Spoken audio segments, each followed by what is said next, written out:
me get my screen going.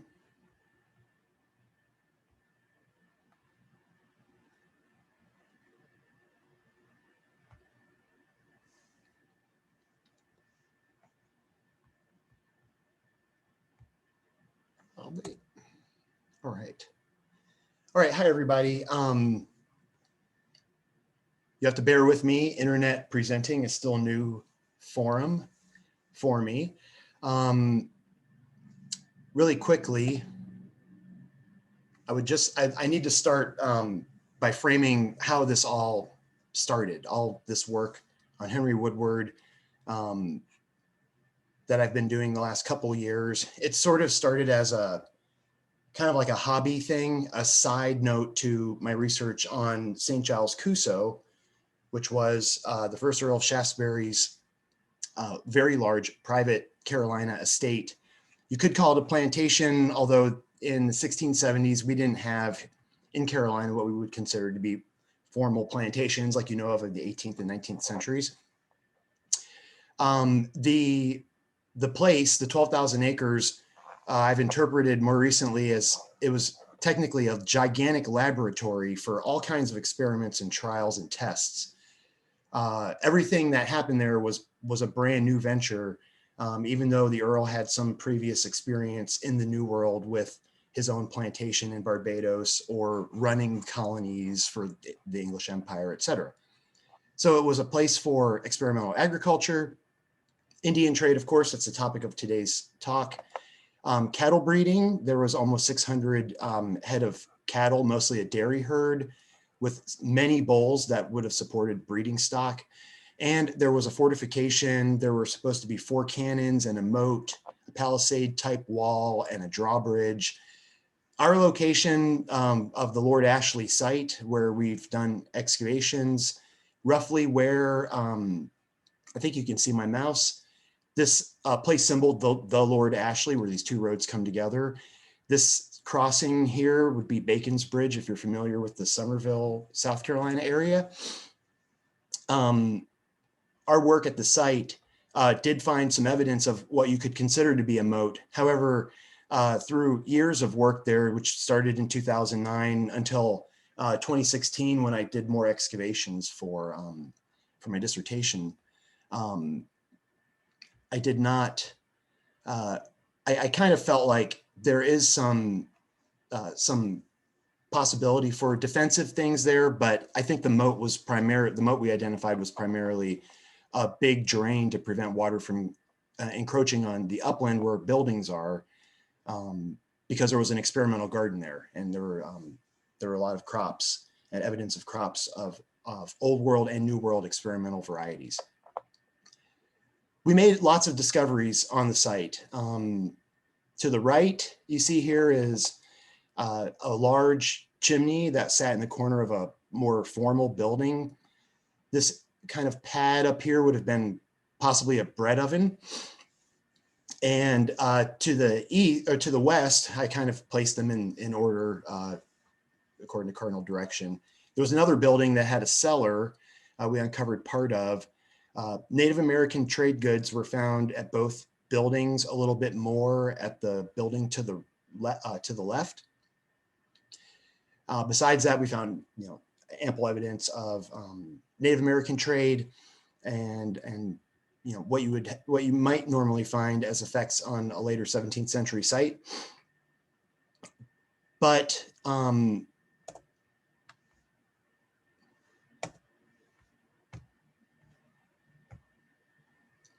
most of the main discoveries that I've made didn't happen on the site. They happened at this place. This is Wimborne St. Giles's house. It's the place that the first Earl of Shaftesbury built in the early 1650s from a parent structure that may have gone all the way back to the early 1500s. It was the seat of the Ashley family, where his name Ashley Cooper comes from. The Ashleys were the experimental side of the family. This room to the left is the viewing room for muniment room record. So if you've ever looked at the Shaftesbury papers and you've heard the word the muniment room, or that's where all these documents were stored until the later 1800s, when the Shaftesbury family finally gave records to the National Archive in England. They still house lots of their own documents that there are no other copies for, several of which there's no copies at the National Archive.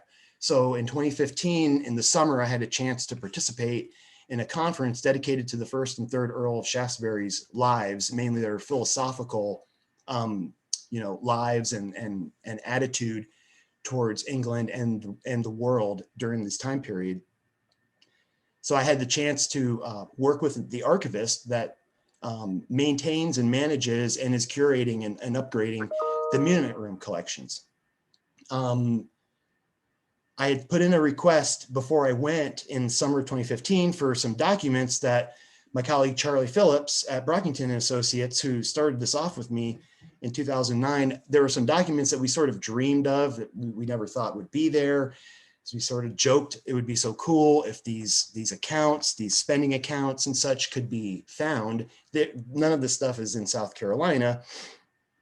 So Charlie assumed, going to England is really the only way we can learn more about St. Giles Kussoe and Shaftesbury, the connection with Indian trade, Henry Woodward, Andrew Percival, all these names that are sort of illustrious and famous in our colonial origins of Carolina. And the archivist didn't think I was going to find what I was looking for, but those of you that know me, I never quit and I continued to look for what I think could be there until I don't see anything or I don't find it. Lo and behold, one of the documents that he thought could help, but didn't think would actually contribute, wound up being a book that is full of Carolina information, most of which has never been cited before. Even the gigantic biography of the first Earl, written by Kenneth Haley in 1968, he cites this document, this account book extensively, but he never included one Carolina reference that's in the book. He used it for Shaftesbury's English life and his political and economic ventures there. Even though Kenneth Haley did speak quite a bit about Carolina. And a lot of what we know about Shaftesbury's involvement in Carolina's origins in the 1670s comes from Haley's work, because he condensed, about 70 years of Shaftesbury's life and the family and people that surrounded him. So when I told the archivist that this book had Carolina information on the second page, which was the expenditures page, not the credit page, he couldn't believe it. He looked at the source information. There were no mentions of Carolina or any of the other names that we associate strongly with Carolina in the book. And no one had ever really requested the book to look at it. In fact, he told me that I was the first American on his records that had ever been to the Monument Room to do any research. I have a hard time believing that, but I have to take the archivist's word for it. He gets paid by the 12th Earl of Shaftesbury to do his job, so I think he knows what he's talking about.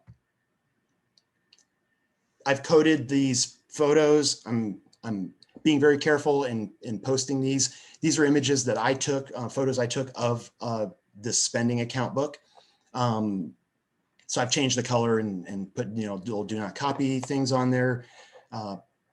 Please don't copy these and use these. The presentation is going to be online, but on YouTube later. But this is just for our viewing pleasure. And I'd like to show you that this stuff actually exists. So at the very first line of this private account book is a mention of Dr. Woodward. And we know this is Henry Woodward because he's referenced as doctor, and he's referenced as Dr. Woodward throughout this book when he is listed.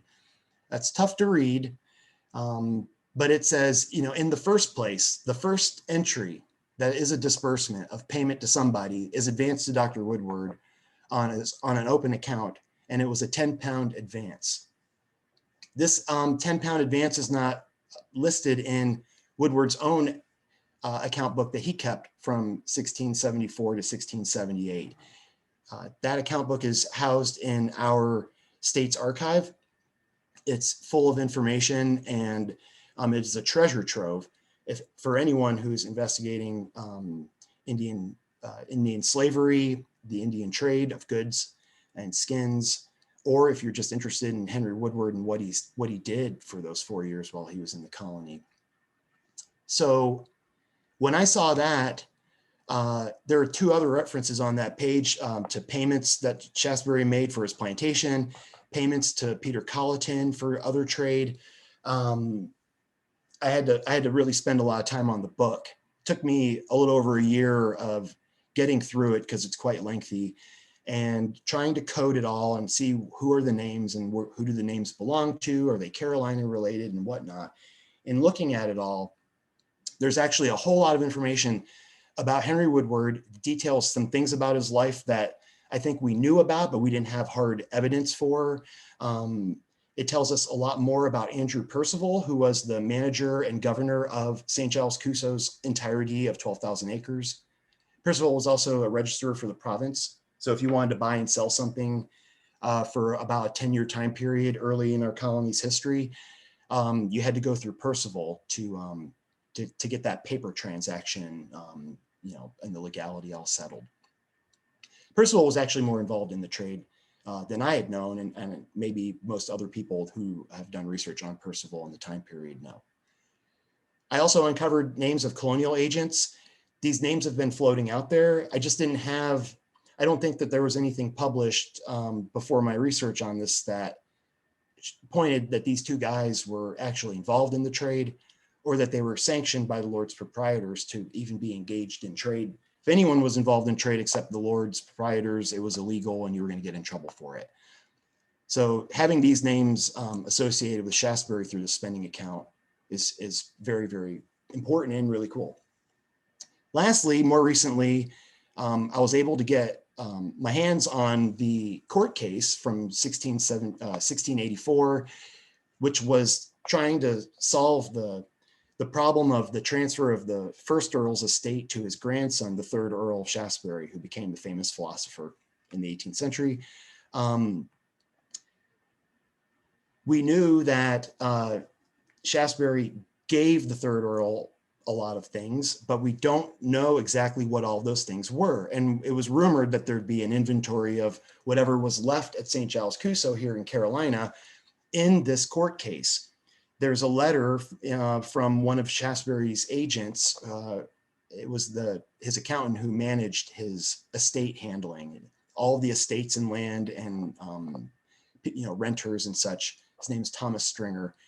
A letter from Stringer to a lawyer that reveals some details about the court case, including the number of enslaved Africans, what their sex was, their children that they had, and the number of cows by heifer, cow, bull, and calf. I think the total is 594. So we had that information from that letter, but it alludes to all these other accounts between Percival and Woodward and the Earl and Sir Peter Colleton and various assemblages of connection. Maybe those were in England. They weren't at the Muniment Room. They're not in National Archive, but they could be buried in this massive document that details the transfer of estate and the court case, Shaftesbury versus Shaftesbury, 1684. We have a friend that we've mentored for the last couple of years that was just recently received his PhD in England, and he had to do a lot of work at National Archive. While there, I coordinated with him to take photos of a lot of the court case, including what we now have is the final inventory of the Indian trade goods that were left at St. Giles Kussoe, summer of 1682. And that summer was the last year or period of time that anything was recorded at the plantation. There are no records for anything after that, even though we believe people were there working and living on the plantation for another 3 years until Andrew Percival took up what he could, went across the Ashley River in 1685, and established several other plantations of his own. On to Woodward. Just a brief history for those that don't know. I'm going to get through this kind of quick so I can give you the new information. Woodward was formally assigned as Shaftesbury's trade agent on May 23rd, 1674. It's the same day a letter is written to Percival telling him he's governor, giving him the sort of the rules of property transfer for people that might want to live on the 12,000 acres. And also a list of what to do, what to grow, where to go, where to get cows, go to Bermuda, do some experiments for me there and such. So this May 23rd, 1674 was a big day. as far as Shaftesbury goes, and informing people of what their jobs were going to be and what they needed to do and where. Woodward was apparently already in Charlestown. When I first started doing this work 10 years ago, I thought maybe he was with Percival in England, and they, hooked up all of this trade agreement, and then he sailed with Percival to Carolina. But I'm pretty sure now that he was already here in Charlestown. And when Percival arrived, he would be bringing the trade goods along with the indentured servants for the plantation and other things. And he would meet Woodward, and then they would go to St. Giles Kussoe all together. And that happened sometime in October of 1674. Percival left that summer. The total trade goods sent total 110 pounds, almost 111 pounds.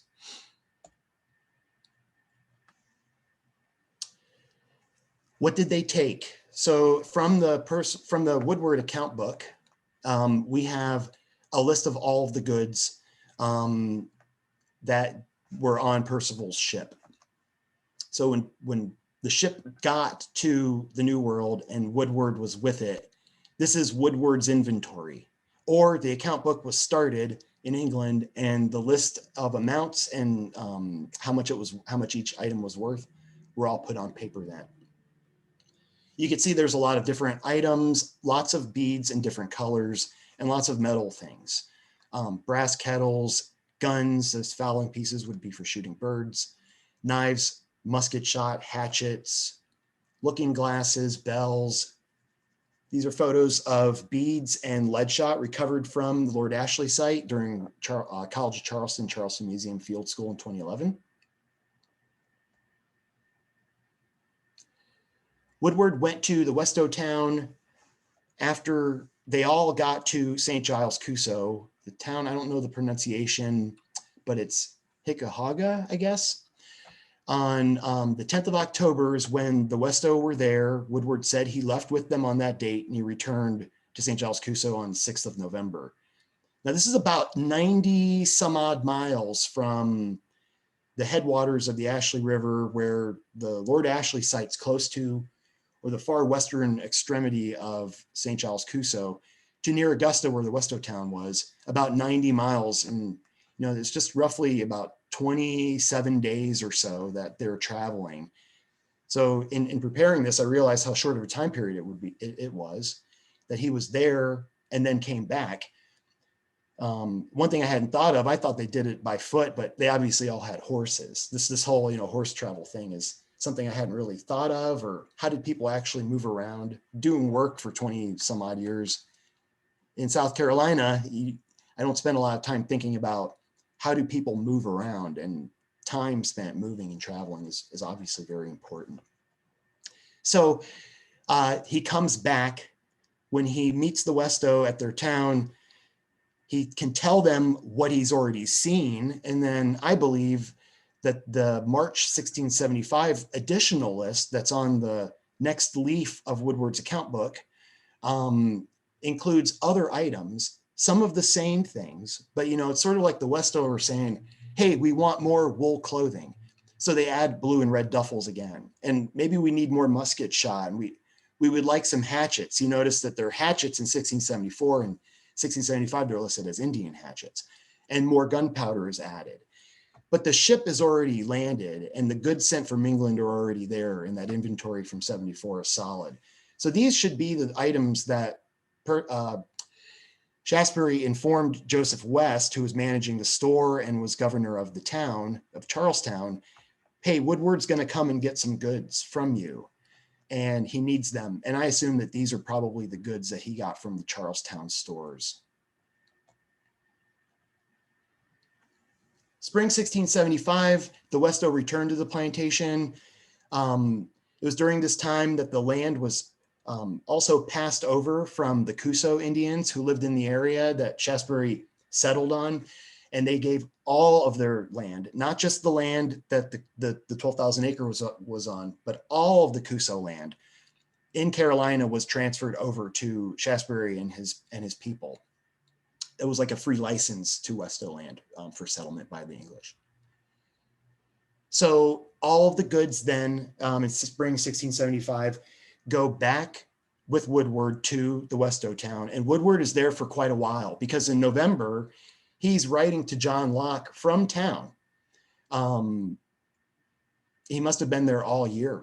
So it's a fact-finding mission. And I'm going to end my talk talking a little bit more about that letter. He's back at the plantation, spring, summer 1676. By September 28th, in his account book, he's listing the skins that are going to go to England, the chests that they're going to be loaded in, whether they're large or great. And he lists the count and the value that he assumed that they'd be worth. It's a lot of skins. I mean, 1,000 beaver skins, 2,000 deer skins. It's a lot of different kinds of animals too. So the size of the skins are going to vary based on the size of the animal. This is an enormous amount of goods going over. What historians and Woodward scholars really appreciate is the fact that he lists for his own passage home, which was a 6-pound expenditure. Remember this 6-pound amount. It's important later on for Woodward's whereabouts. So in his account book, he lists a place called Southwark, which is a district in London, very close to the Thames. It's a commercial district, or near and a part of a larger commercial district. Woodward is paying people to sort skins, load skins into a warehouse. Then they pull the skins out, they're dressing skins, and then they travel with Woodward, I believe, to Amsterdam and Antwerp, which he lists in his account book.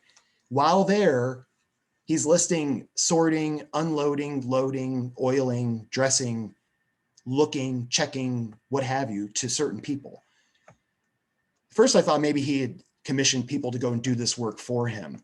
You got to remember, Henry Woodward was just a regular guy, not to throw any cold water on Henry Woodward.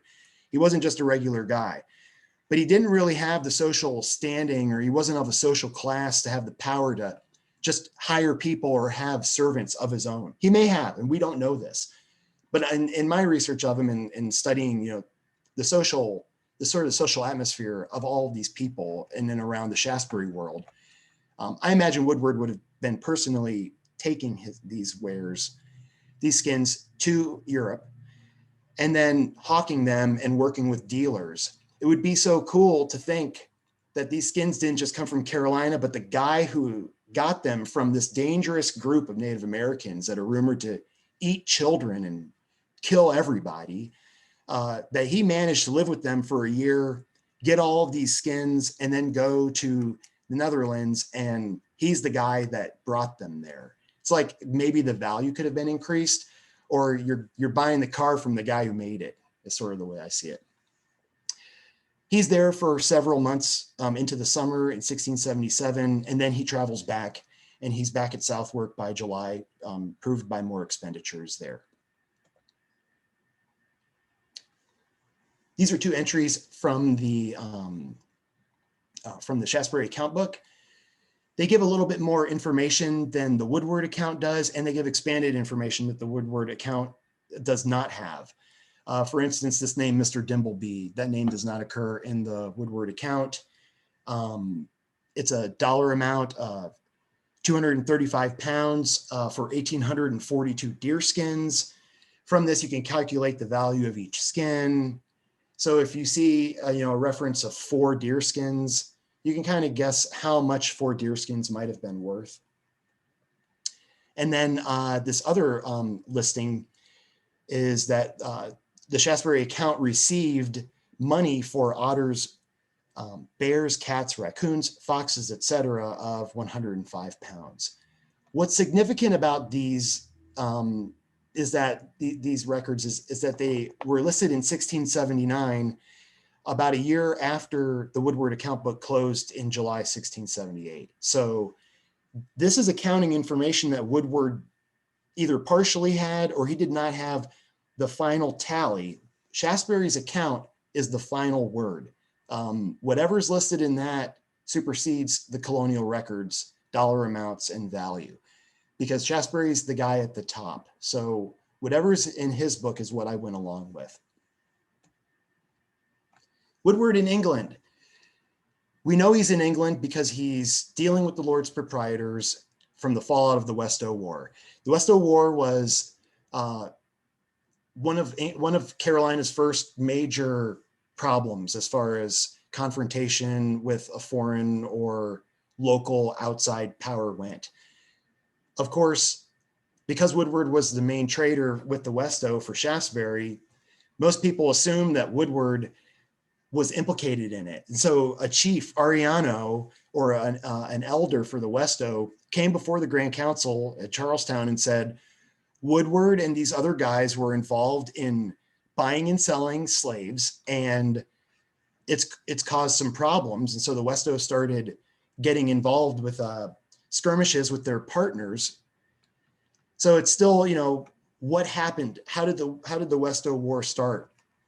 Some recent historians think that Percival started the war on purpose because he fled, according to them, he fled to Barbados right around winter 1679 to 1680. It's like he was trying to avoid the problem that he started. But it could all be hearsay. We don't even really know what Woodward had going on exactly with the Westo, other than transporting goods sent from England there and then bringing skins back that were going to go to England and places nearby. So the Grand Council said, if you trade with Indians or you have anything to do with Indians again, you have a 1,000 pound fine. But he already had a 100 pound fine because he was already implicated in this stuff. So he had to deal with that. He went to England, and we were never really sure exactly when, but in the Shaftesbury account book, there's this strange reference that Shaftesbury paid Captain Ward money for Woodward. Captain Ward's an interesting guy. Very quickly, he's a ship captain who works a boat for this guy, Colonel Thornburg. Colonel Thornburg is an important character because he's transporting things from the New World back to England, sometimes for John Locke at special request. You can go in Shaftesbury papers and see this man's name referenced, especially in discussions with Peter Colleton to Shaftesbury and John Locke. So Captain Ward is pilot of a boat that travels up and down the American coast from Barbados to New York. He was associated with a lawsuit in New York. The colonel fronted Ward some money, which shows that these guys were pretty close together. So I assume that Ward is associated with Thornburg because Thornburg is actually paying Shaftesbury money and receiving money to give to Colleton from Shaftesbury. So this Ward bill for Woodward is obviously, in my interpretation, how Woodward got back to England in 1681. And then the dollar amount's 7 pounds, 4 shillings. He paid 6 pounds 5 years before this. So, you know, with the cost of inflation, it seems like that this is definitely more than likely his payment to get back to England. Woodward made money on the Indian trade. Historian Daniel Fagg in 1970 said he estimated that he might have made only about 40 pounds. But Woodward made money outside of the trade that there's no record for except it's in Shaftesbury's account. We know, I also know what was going on with the plantation in Carolina because Percival's account ends on June 1, 1680 as well. So there's a couple of years of accounting that are only in this account book. For instance, that first disbursement for this account book is the 10 pounds advance to Woodward. That's just an advance. It could have been to buy goods for Indian trade. It could have just been money to Woodward just to have because Shaftesbury felt he needed to get paid. There's a strange entry also to Mr. Woodward, which would be the following year, January, about to become 1678 with the old calendar, for setting up my coach horses by ye Tower. This was when Shaftesbury was imprisoned in the Tower of London for his hate towards the king.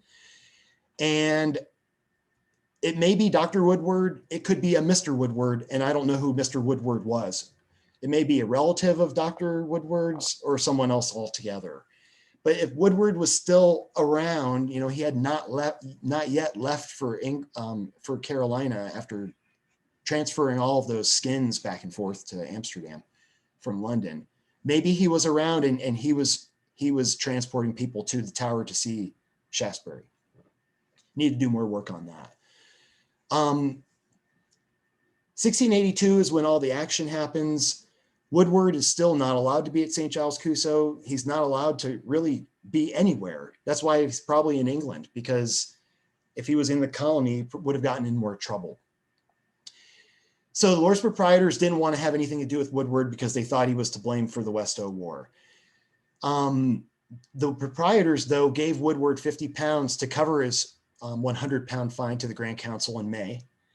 On May 20th, Shaftesbury gave him a £30 loan that we didn't know of before. And then 3 days later, the Lords pardoned Woodward for the Westo War. They tell him they were very sorry for all of it. Woodward was very, very worried, according to the letter that details this meeting. He was scared that the Grand Council was going to come after him really hard. So this exonerates him. He goes back to Carolina, and that's when he goes over the Appalachians and does more exploration, and he's granted the license to explore the backcountry of Carolina after this. But trade is still happening, regardless of whether the Westo are in or out. Trade is still occurring. So this little excerpt from page 36 in the account book details accounting after about 7 months after Percival's account book is closed. We don't know the second account book. It's not extant. We don't know where it is or even if it still exists. So this £50 advance for Percival to buy trade goods, along with Peter Colleton also giving another £50, is evidence of expenditures on the Indian trade while the Westo War is waging. You know, it just shows clearly Shaftesbury didn't even really know yet at this time what was going on in Carolina because of communication, but he's still spending money on the trade. All in all, in the end, after all of my accounting and dealing with the account book and Woodward's account and rectifying everything together and the work Daniel Fagg had already done 50 years ago, Shaftesbury wound up spending £1,271. He earned £2,564 on just the trade alone. These aren't the other things he made from the plantation, showing his total profit is £1,293. Daniel Fagg believed he only made about £200 from the trade, which shows you if we continue to do research on this stuff and continue to do work, you find that there's a whole lot more out there, and our ideas of what these things are, you know, like the Indian trade, the money that's made, was it lucrative? Did it get him through? Did it get Shaftesbury through, as Daniel said, the lean years while he's waiting on plantation to come to fruition? No, he's absolutely making money. He's making a whole lot of money. In fact, if he didn't flee and could run plantation for another year, he could have made 500 or 600 more pounds based on how much he was making each year. What's really neat is Shaftesbury dies January 1682, 83. And the trade transferred to colonists. We know this. The Colletons are involved. Henry Woodward is still involved in trade. There's other traders that occur 1690s to the 17 teens. But how exactly did the trade transfer from the proprietors and their monopoly and control to the colonists, and which colonists? So through sleuthing and looking at several documents to coalesce this information, this man, Solomon Blackleach, was given license immediately after the proprietors signed this new deal to ban all colonists from trade in April 1677. Blackleach is paid by Shaftesbury personally to make a map of the coast of Carolina. Blackleach was also already piloting a ship called the Dove and unloading Muscovado from Barbados. Blackleach had land on the Wando, and he was in charge of piloting a ship called the James that apparently Shaftesbury owned or was part owner of. to transport Indian trade goods to Carolina, of which Joseph West and Percival managed the unloading of those goods. So this Solomon Blackleach, to all of you out there interested in researching Carolina's first colonial Indian traders, Blackleach is your guy. He's the only other guy besides Maurice Matthews, who worked for Colleton, and Woodward, who worked for Shaftesbury, that were trading. And then Landgrave Daniel Axtell is assigned as deputy by Shaftesbury. He settles on the north side of the Ashley River opposite St. Giles Kussoe in 1682. And he, a brother of Peter Colleton, and Andrew Percival and the Earl sign a new trade agreement in the summer of 1682. And before this, we didn't know Axtell had been involved in Indian trade because he's not in the colony very long. But he was there long enough to leave a mark and possibly to transfer to another person or another partner. Just to show you where Percival and Woodward were based, where Lord Ashley is, that's St. Giles. Fairlawn at the top is where Maurice Matthews and Sir Peter Colleton had their thing, although Colleton never was in the colony, but his brothers were. How do I know all this? It's one of the last money expenditures that Shaftesbury spends on the colony. It's the 17 pounds that he gives for its one, he says 1/3 part, but Daniel Axtell adds the 4th. And so 17 pounds is a 4th of the new cargo that was going to go to the colony. What's exciting is the Lord Ashley site has artifacts there that hint at very strongly the new trade partner. We don't have the Westo trading post. We have a different trading post. It's a post-1681, post-Westo War post, and it's with the Savannah, who brought with them a kind of pottery that we first were able to identify thanks to John Marcoux and Nicole Eisenbarger's work on the stuff. We called it McKee Island cord mark, but it's actually a Danner-like, or a part of a Danner style pottery that comes from the upper Mississippi Valley when the Shawnee came down and began settling in the Southeast. This pottery is indicative of their wares and their types. John's done loads of work on this. Please reach out to John, sorry if you're listening, to learn more about this pottery and read more about it, because it's really fascinating. It's also the only instance of that pottery in Charleston that we know of. So it really helps provide evidence that the Lord Ashley site not just begins as an experimental garden, but winds up becoming a more formal trade post for just about maybe 6 or 8 months for these new Savannah trade partners to come. Lastly, the Shaftesbury court case reveals this information. The head of this details that there are 3 accounts between the Earl and Percival, the Earl and Colleton, and the Earl and Woodward, listed in that order. And then it's just a block of all of these items written in 4 lines on the page. It's hard to separate them because there are no clear separations for whose stuff is whose. But based on the wood, the cedar and the billets, which is firewood, I'm attributing all of the stuff at the top to Percival.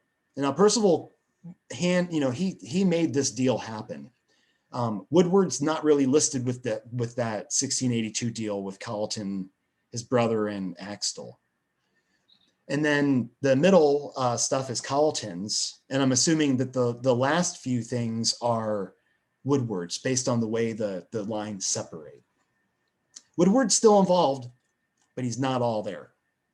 He's kind of involved, but we're not quite sure exactly how, because he's not listed in the account book as having anything to do with these things. I don't know exactly how much time I have left. I think 2 or 3 minutes, maybe just a couple minutes. This graphic shows you where Percival was. This is a 1695-ish map, but it actually shows details from at least 10 to 15 years prior.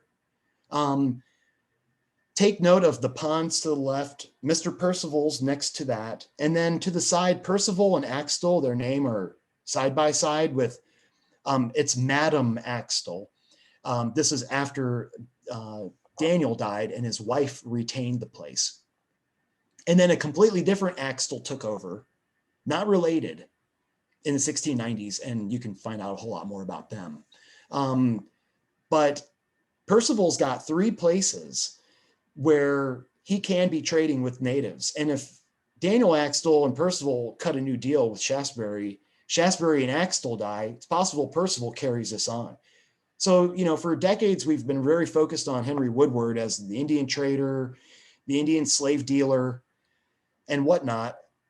But maybe we should be paying more attention to Andrew Percival, especially in our trade origins with natives and what happened between 1685 and 1700.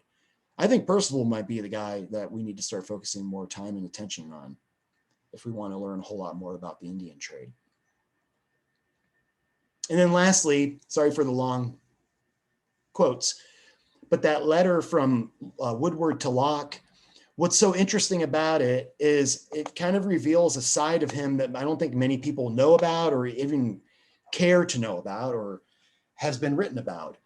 But when I read this letter, it's like, to me, Henry Woodward is an anthropology grad student and John Locke is his professor. And Woodward is collecting ethnographic information about the Westo because this letter has nothing to do with his trade. It has nothing to do with the money, with skins. There's no mentions of anything like that. It's just reference to their religion, how they worship, even that they had a belief of the Great Flood that we read about in the Bible. And the second quote here is the story of what happened when the flood came and then how natives became repopulated in their world of North America. It's methodical. It sounds like ethnographic field notes. It's the only letter that Woodward sent from Westo town, or he wrote while in the town, and then when he got back to Carolina, or when he got back to St. Giles, he sent it. And it's a pretty unique. It's a pretty unique thing. It's in the De Beer edited letters of John Locke. Most people haven't seen it. Even Woodward scholars that I know, when I found this letter, they said they hadn't really seen it or they hadn't referenced it before. So it's unique. It provides a different aspect of Woodward's life that it gets us away from his sort of the fire of him being a trader. One of my colleagues said Henry Woodward's responsible for the depopulation of Native Americans in all of the Southeast. And that's a quote from one of my colleagues. So it's kind of tough, but I still like to think of these people as people, and no one is doing right all of the time. They're doing what they can because that's what society is really funneling to them to do, and their role in society is to do what they have to do. Sorry to put it that way, but that's kind of the way I've been reading Woodward and interpreting him. But that's just me. These are the people I need to thank. It's been a long project. We started in 2009, and it involves people in Germany, England, and South Carolina. So that's my talk.